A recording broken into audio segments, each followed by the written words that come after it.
Hello guys, I am back. I can hear my family in the back, but we're all here together, like you are with your families, right? So we're gonna read the tale of Timmy Tiptoes together. Ready? Once upon a time, I really want to be able to read while you look at the things. Once upon a time, there was a little fat, comfortable gray squirrel called Timmy Tiptoes.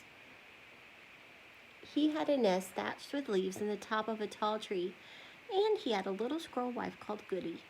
Timmy Tiptoes sat out, enjoying the breeze. He whisked his tail and chuckled. Little wife Goody, the nuts are ripe. We must lay up a store for winter and spring.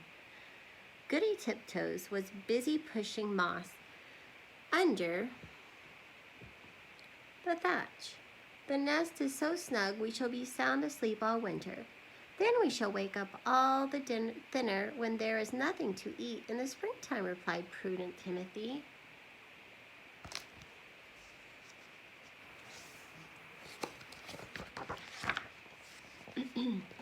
When Timmy and Goody Tiptoes came to the nut thicket, they found other squirrels were there already. Timmy took off his jacket and hung it on a twig.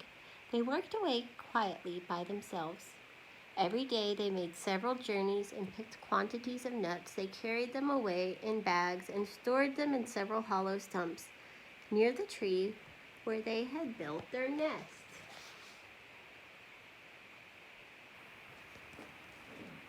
When those stumps were full, they began to empty the bags into a hole high up in a tree that had belonged to a woodpecker.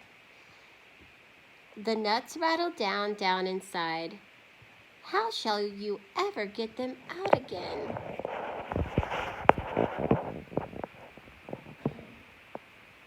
It is like a money box, said Goody. I shall be much thinner before springtime, my love, said Timmy Tiptoes, peeping into the hole. They did collect quantities because they did not lose them. Squirrels who bury their nuts in the ground lose more than half because they cannot remember the place. The most forgetful squirrel in the wood was called Silvertail. He began to dig, and he could not remember. And then he dug again and found some nuts that did not belong to him. And there was a fight, and other squirrels began to dig. The whole wood was in commotion.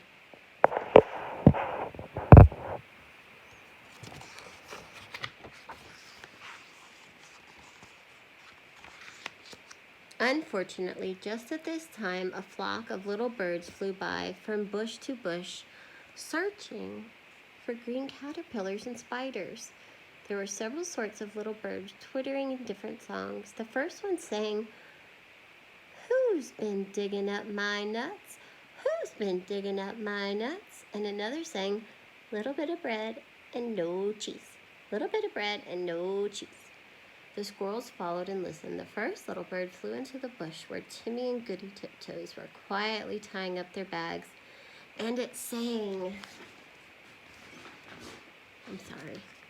and it sang, "Who's been digging up my nuts? Who's been digging up my nuts?" Timmy Tiptoes went on with his work without replying. Indeed, the little bird did not expect an answer. It was only singing its natural song, and it meant nothing at all.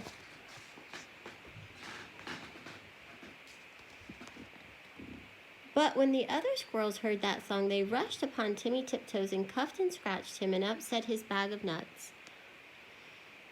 The innocent little bird, which had caused all the mischief, flew away in a fright.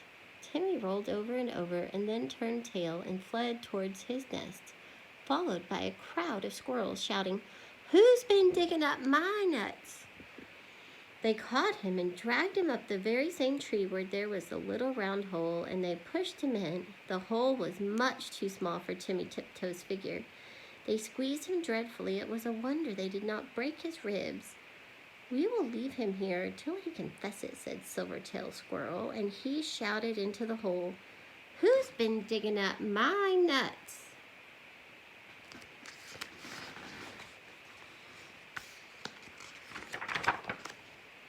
Timmy Tiptoes made no reply.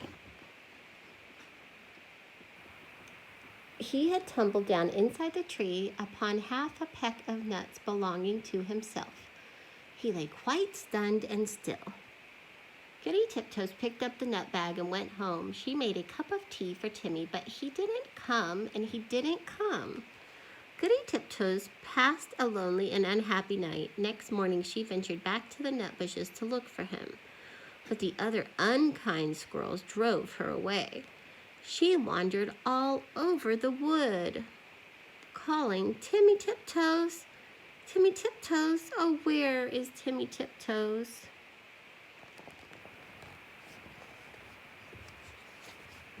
In the meantime, Timmy Tiptoes came to his senses. He found himself tucked up in a little moss bed, very much in the dark, feeling sore. It seemed to be underground. Timmy coughed and groaned because his ribs hurt him.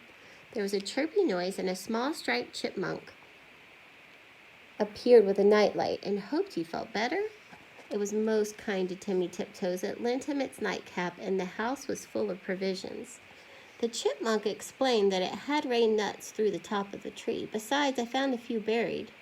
It laughed and chuckled when it heard Timmy's story. While Timmy was confined to bed, it enticed him to eat quantities. "But how shall I ever get out through that hole unless I thin myself? My wife will be anxious." "Just another nut or 2 nuts. Let me crack them for you," said the chipmunk. Timmy Tiptoes grew fatter and fatter.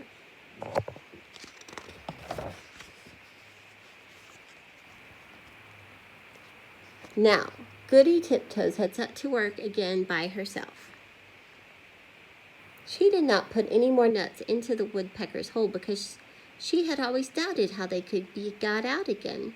She hid them under a tree root. They rattled down, down, down. Once when Goody emptied an extra big bagful, there was a decided squeal, and next time Goody brought another bagful, a little striped chipmunk scrambled out in a hurry. "It is getting perfectly full up downstairs. The sitting room is full, and they are rolling along the passage, and my husband, Chippy Hackey, has run away and left me. What is the explanation of these showers of nuts?" "I am not sure, I beg your pardon. I did not know that anybody lived here," said Mrs. Goody Tiptoes. "But where is Chippy Hackey? My husband, Timmy Tiptoes, has run away too." "I know where Chippy is. A little bird told me," said Mrs. Chippy Hackey. She led the way to the woodpecker's tree, and they listened at the hole. Down below there was a noise of nutcrackers, and a fat squirrel voice and a thin squirrel voice together were singing, "My little old man and I fell out. How shall we bring this matter about? Bring it about as well as you can, and get you gone, you little old man." "You could squeeze in through that little round hole," said Goody Tiptoes. "Yes, I could," said the chipmunk. "But my husband, Chippy Hackey, bites." Down below there was a noise of cracking nuts and nibbling, and then the fat squirrel voice and the thin squirrel voice sang, "For the diddle-um day, day diddle-dum dee, day diddle diddle-dum day."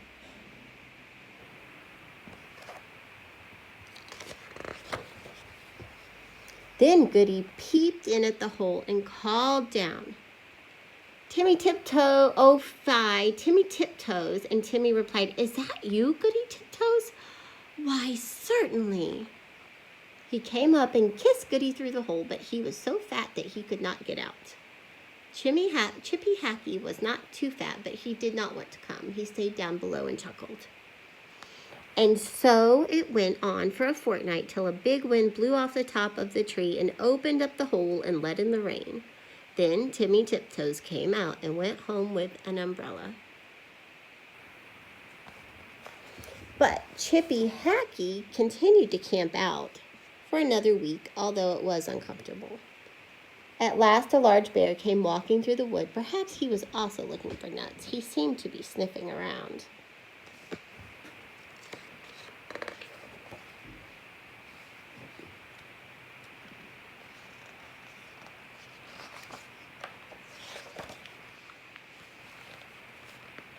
Chippy Hackey went home in a hurry, and when Chippy Hackey got home, he found he had caught a cold in his head, and he was more uncomfortable still.